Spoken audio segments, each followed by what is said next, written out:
Hello everyone, my name is Amanda, and I am a 30-year-old housewife.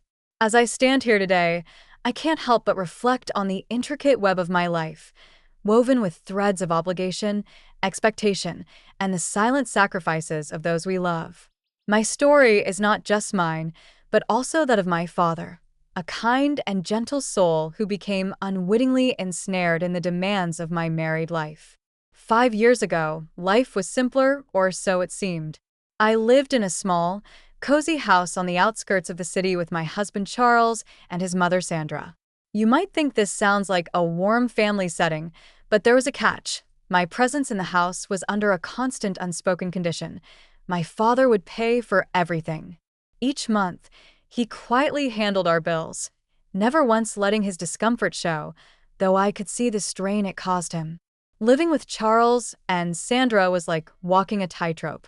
Sandra, with her commanding presence and sharp tongue, made no secret of her expectations. "It's for the best, Amanda. Your father can afford it, and it keeps the family comfortable," she would say, her voice laced with an edge that suggested it was anything but a request. Charles, on his part, stood silently by, his complacency a loud echo in our tension-filled home. Despite the discomfort, my love for Charles and respect for marital commitments kept me tethered to that house. Each day, I hoped for a change, a sign that things could be different, that we could be a real family, bound by love rather than financial transactions. But deep down, I knew I was clinging to a fantasy, one that was slowly suffocating under the weight of unspoken agreements and forced smiles. As I sit here now, looking back, I realize how those years shaped the person I have become, teaching me about resilience and the bittersweet realities of love and family.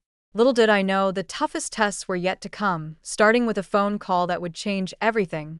The day my father died was a day that broke me in ways I had never imagined. I remember every detail with painful clarity: the urgent phone call, the rush to the hospital, and the cold, echoing halls that seemed to mourn with me. He had suffered a heart attack, sudden and severe, and despite every effort, he was gone before I could even say goodbye. In the days that followed, wrapped in a shroud of grief, I found myself grappling with an overwhelming sense of loss, not just of my father, but of the very foundation of my life. He had been my rock, the quiet strength in every storm. Without him, I felt adrift, vulnerable to the turbulent emotions that swept over me. It was during this vulnerable time that my father's lawyer called me into his office to discuss the will, a concept that felt strangely alien amid my grief. Sitting across from him in that stark, orderly office, I listened in stunned silence as he outlined what my father had left behind. To me, his only child, he had bequeathed $50 million and a luxurious house in one of the city's most coveted neighborhoods. The figures were astronomical, unreal. And as I processed the news, a part of me wished it were all a mistake. When I returned home with the heavy weight of inheritance on my shoulders, the atmosphere shifted palpably. Sandra's eyes, usually cold and calculating, now burned with a greedy intensity as she cornered me in the living room. "Amanda," she began, her voice dripping with feigned sympathy that swiftly turned commanding, "you need to transfer the $50 million to my account and the house to Charles.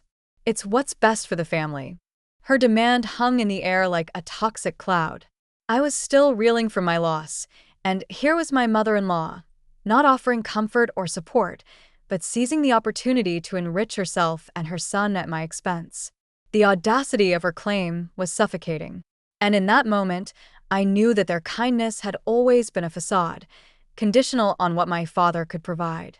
"I can't do that, Sandra," I found myself saying, my voice firmer than I felt. "That money and the house are my father's final gift to me, not to be squandered or commandeered by anyone." The look of shock and then rage on her face was terrifying. She stepped closer, her voice a venomous whisper. "You will regret this decision, Amanda. I promise you that." As I stood my ground, the house felt smaller, the walls closing in with the threat of impending storms.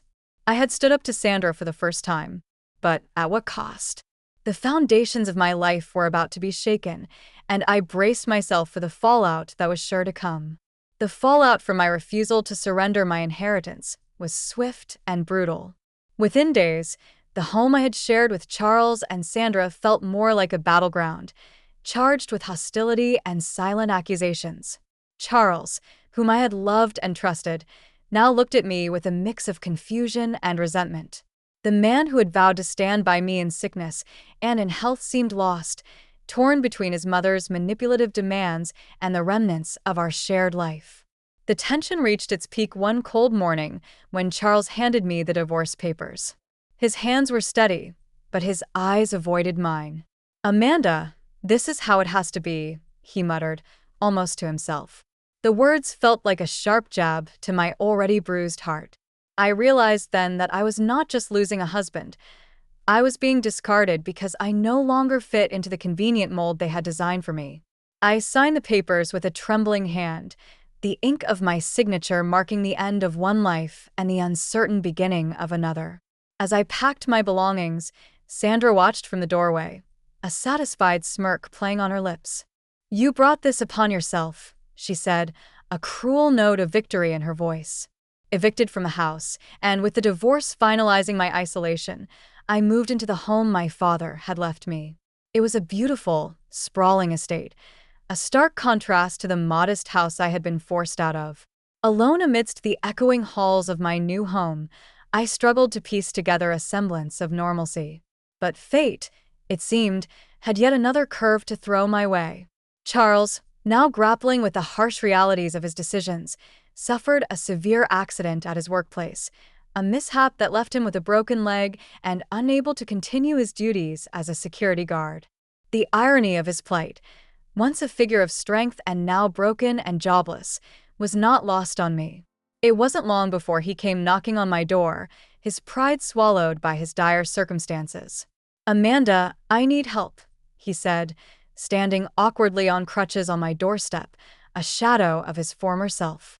"I've made mistakes, but I'm in a bad place. I can't work, and there's nowhere else to turn."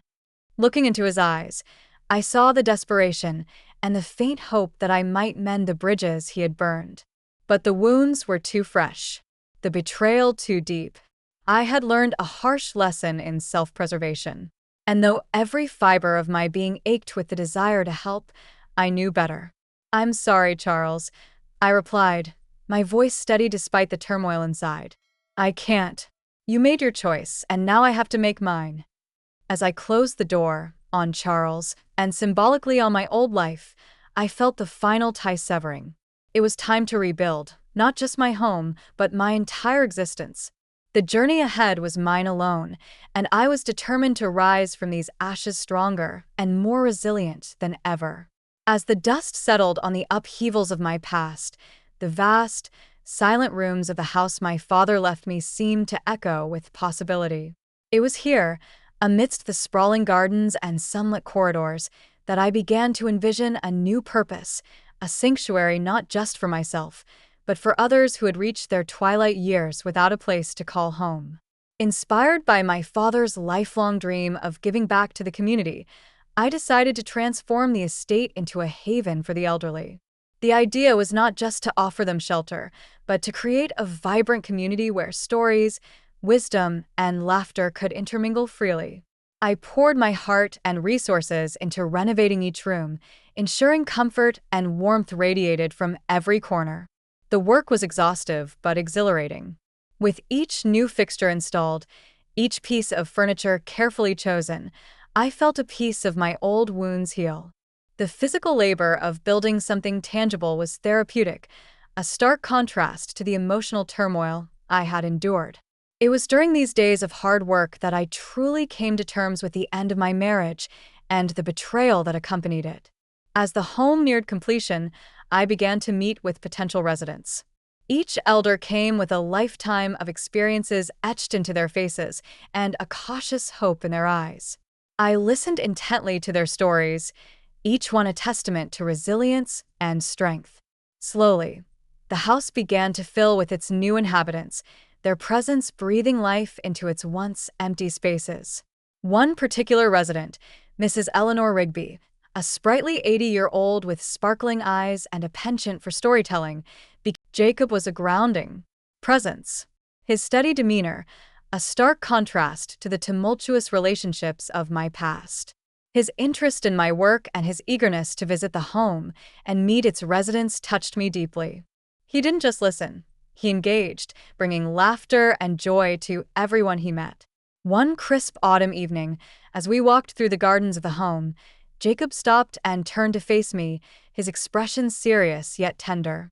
"Amanda," he began, his hands nervously fidgeting with a small box he had pulled from his pocket, "I've seen you bring so much happiness to others, and you've brought so much to me too.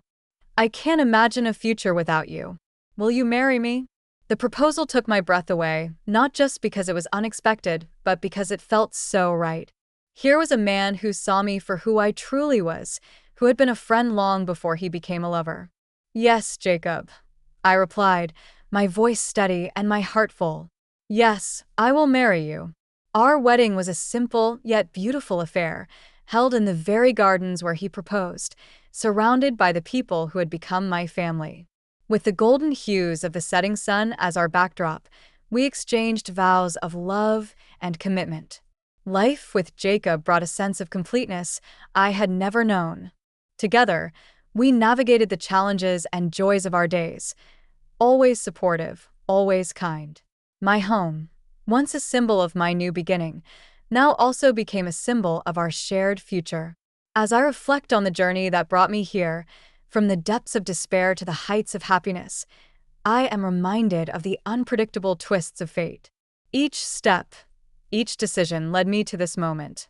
I am profoundly grateful for the pain, for without it, I might never have appreciated the true beauty of my life now. And so, with Jacob by my side and a community that thrives on love and respect, I look forward to the days ahead. With every sunrise, I am reminded of the power of new beginnings and the endless possibilities that come when you open your heart to change.